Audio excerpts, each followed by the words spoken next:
May 18th. A Word in Season to the Weary by Brother Bakht Singh. We are more than conquerors through him that loved us. Romans chapter 8 verse 37.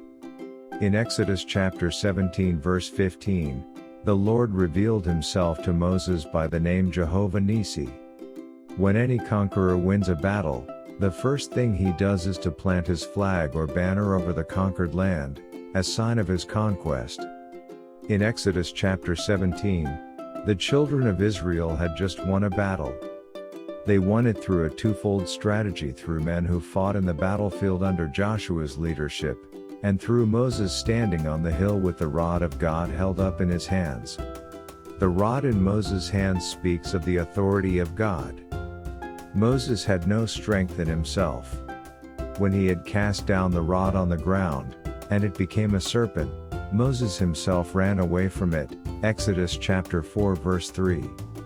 There was no doubt that Moses by himself was without power. Whatever he had accomplished since that time was only by the strength of the Lord. The rod in Moses' hands as he stood on the mount signified the authority of God. The men with Joshua were chosen men. They were strong and valiant. In spite of this, whenever Moses' hands were let down, they were defeated. It is therefore clear that the victory depended mainly on Moses lifting up his hands with the rod of God. We also have to fight with many enemies. The worst of these enemies are our own flesh and own self, because through them come forth lust, hatred, enmity, jealousy, etc. Our fleshly and selfish desires bring us into a defeated life and cause us to lose our joy, peace and desire for prayer. In this way, many believers are living defeated lives. They try to fight against these desires, Galatians chapter 5 verse 17, but very often they are defeated.